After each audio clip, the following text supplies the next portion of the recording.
Let's jump right इन। आज हम modern south Asian history के एक ऐसे सच को अनकवर करेंगे जिसके बारे में किताबें अक्सर खामोश रहती हैं। सितंबर 1857 में दिल्ली के अंदर जो हुआ वो कोई आम सैन्य हार बिल्कुल नहीं थी। वो एक पूरे शहर को झकझोर देने वाली एक भयानक इंस्टीट्यूशनल क्रूरता थी। आइए इसकी गहराई में चलते हैं।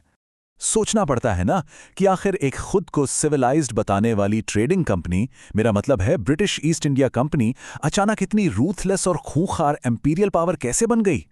दिल्ली ने उस वक्त जो एक सिस्टमैटिक बदला देखा, सच कहूं तो उसके आगे तैमूर या नादिर शाह के हमले भी शायद छोटे लगने लगेंगे। आखिर ये सब शुरू कैसे हुआ? चलिए सीधे चलते हैं 21 सितंबर 1857 पर। दिल्ली का पतन। यही वो दिन था जब ब्रिटिश सेना ने विद्रोह को बुरी तरह कुचल दिया और शहर पर वापस अपना कब्जा जमा लिया। पर ध्यान रखिएगा, ये कानून या न्याय की वापसी बिल्कुल नहीं थी, ये कुछ और ही था। इस नंबर पर जरा गौर कीजिए, 1400। सिर्फ कुच्चा छिलान जैसे एक आम रिहायशी मोहल्ले से 1400 निहत्थे आम नागरिकों को उनके घरों से घसीटकर बाहर निकाला गया। उन्हें एक लाइन में खड़ा किया गया और बिना किसी मुकद्दमे या सुनवाई के सीधे मौत के घाट उतार दिया गया। Just imagine the horror. और ये कोई सुनी सुनाई बातें नहीं हैं। 19 साल के एक ब्रिटिश सोल्जर एडवर्ड वाइबर्ट की उन दिनों की चिट्ठियां इस बात का सबूत हैं। उसने बिल्कुल निष्पक्ष रूप से लिखा है कि कैसे औरतों के बिल्कुल सामने उनके पतियों और बेटों को गोलियों से भून दिया गया। एक बात तो साफ है, सेना के अंदर से दया या रहम का नामो निशान पूरी तरह मिट चुका था। अब आते हैं मई 1857 की उस चिंगारी पर जिसने इस सब की शुरुआत की। आखिर इस बदले की आग भड़की कहां से? थोड़ा फ्लैशबैक में चलते हैं। गाय और सुअर की चर्बी वाले कारतूस और डॉक्ट्रिन ऑफ लैप्स जैसी अग्रेसिव नीतियां, इन सब ने मिलकर मीरठ में असंतोष पैदा किया और वही म्यूटिनी बनकर आग की तरह दिल्ली तक जा पहुंची। 11 मई को जब म्यूटिनियर्स दिल्ली पहुंचे तो उन्होंने 82 साल के मुगल बादशाह बहादुर शाह जफर को अपना नेता डिक्लेयर कर दिया।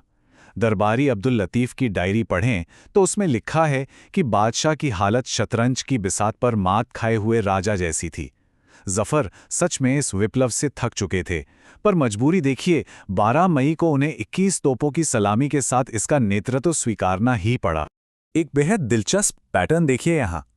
मई में जो सिपाही आम लोगों के रक्षक और लिबरेटर्स लग रहे थे, अगस्त आते आते वही लोग युद्ध की फंडिंग के लिए दिल्ली के अमीरों से जबरन टैक्स और वसूली करने लगे। और इसी दौरान एक बहुत ही ट्रैजिक मोड़ आया।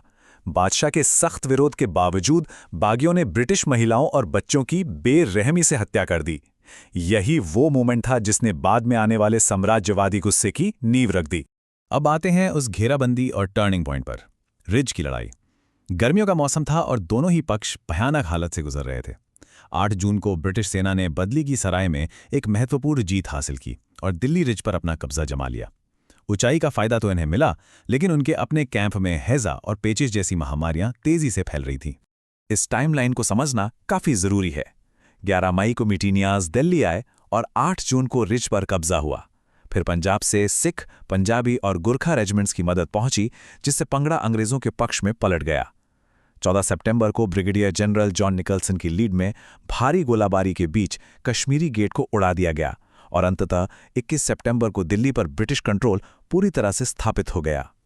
आगे देखते हैं कि इसके बाद शाही परिवार के साथ क्या हुआ। मुगल वंश का अंत। दिल्ली हाथ से निकलने के बाद जफर अपनी जान बचाकर हुमायूं के मकबरे में छिपने गए, पर उनके अपने ही एक रिश्तेदार मिर्जा इलाही बख्श ने उनके साथ धोखा किया और कैप्टन विलियम हॉटसन को सब बता दिया। थके हारे जफर को अपनी तलवार हॉटसन को सौंपनी पड़ी और बस 300 साल पुराने मुगल साम्राज्य का औपचारिक रूप से अंत हो गया। सरेंडर के ठीक अगले दिन जो हुआ वो और भी चिलिंग है। खूनी दरवाजा के पास हॉटसन ने जफर के 3 वारसों मिर्जा मुगल, खिज्र सुल्तान और अबू बकर को कपड़े उतारकर पॉइंट ब्लैंक रेंज पर गोली मार दी और उनके शवों को चांदनी चौक पर फेंक दिया। हॉटसन ने अपनी चिट्ठियों में बड़ा ओपनली लिखा है कि इन कमबख्त लोगों को धरती से मिटाकर मुझे बहुत आनंद आया। कानून तो दूर की बात थी, यहां सिर्फ और सिर्फ निजी हिंसा चल रही थी। रॉयल खानदान का ये हाल करने के बाद अगला निशाना बना पूरा शहर। एक तबाह शहर और उसका सिस्टमैटिक विनाश। दोस्तों, ये समझना बहुत जरूरी है कि ये कोई आम सैन्य हार नहीं थी। बल्कि लगभग पूरे शहर और उसकी बेकसूर आम आबादी को एक सिस्टम के तहत मिटाने की कोशिश थी। So the crucial point here is this massive number. 1,50,000। 1.5 lakh शहरवासियों को संगीनों के जोर पर उनके ही घरों से निकाल बाहर किया गया। नवंबर की उस जमाने वाली ठंडी बारिश में इन लोगों को निजामुद्दीन और मेहरौली के खंडहारों में बिना छत और खाने के मरने के लिए छोड़ दिया गया। हिस्टोरिकल डॉक्यूमेंट्स जो दास्तान बयान करते हैं वो सच में डरावनी है। ब्रिटिश प्राइज एजेंट्स ने शहर की दौलत को बिल्कुल सिस्टमैटिक ढंग से लूटा। थियोफाइलस मिटकाल्फ जैसे अफसरों ने चौराहों पर पब्लिक हैंगिंग्स के लिए रक्त रंजित ढांचे यानी ब्लड स्टेन्ड स्क्वायर्स बनवाए। जामा मस्जिद के पास बने अस्थायी अस्पतालों में घायल भारतीयों को मार डाला गया। और दरियागंज में वहां तो परिवारों को उनके घरों के अंदर बंद करके जिंदा तक जला दिया गया। पर यह तबाही सिर्फ इंसानों पर आकर नहीं रुकी।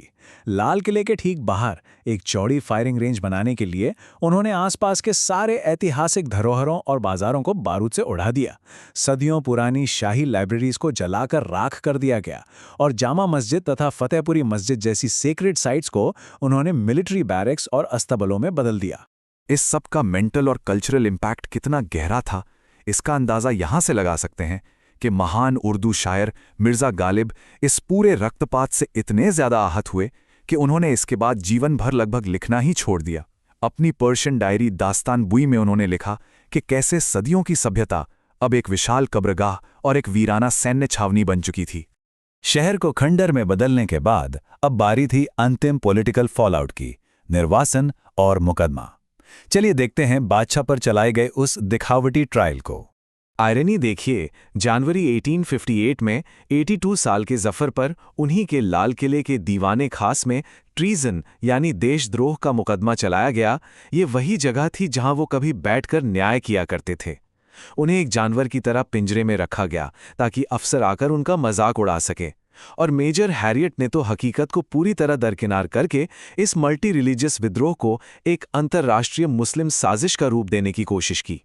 इन दो अलग अलग दौर को कंपेयर कीजिए।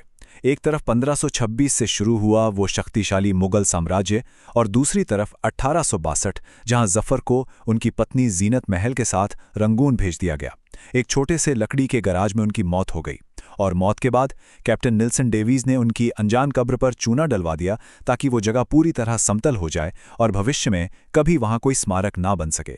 लेट्स मूव अहेड और देखते हैं कि इस आखिरी क्लाइमैक्स ने कड़ियां कैसे जोड़ी। 1857 के इस पूरे संकट ने यह क्लियर कर दिया कि इतने बड़े साउथ एशियन सबकॉन्टिनेंट को किसी एक ट्रेडिंग कंपनी के भरोसे बिल्कुल नहीं छोड़ा जा सकता। रिजल्ट क्या हुआ? 1858 का गवर्नमेंट ऑफ इंडिया एक्ट पास हुआ, ईस्ट इंडिया कंपनी को हमेशा के लिए डिसॉल्व कर दिया गया और पावर सीधे तौर पर ब्रिटिश क्राउन यानी क्वीन विक्टोरिया के हाथों में चली गई। तो आज की इस चर्चा के अंत में हमारे सामने एक बहुत बड़ा और गहरा सवाल खड़ा होता है। जब हम म्यूटिनियस की हिंसा और उसके बदले में एक साम्राज्य के सिस्टमबद्ध ब्रुटैलिटी दोनों को बिल्कुल निष्पक्ष रूप से देखते हैं, तो क्या इससे मॉडर्न साम्राज्य की बुनियाद को लेकर हमारा नजरिया बदलता है? इतिहास को सही मायने में समझने के लिए इन सच्चाइयों का सामना करना बेहद जरूरी है। इस चर्चा से जुड़ने के लिए बहुत बहुत शुक्रिया। मिलते हैं ऐसी ही एक और जरूरी चर्चा में।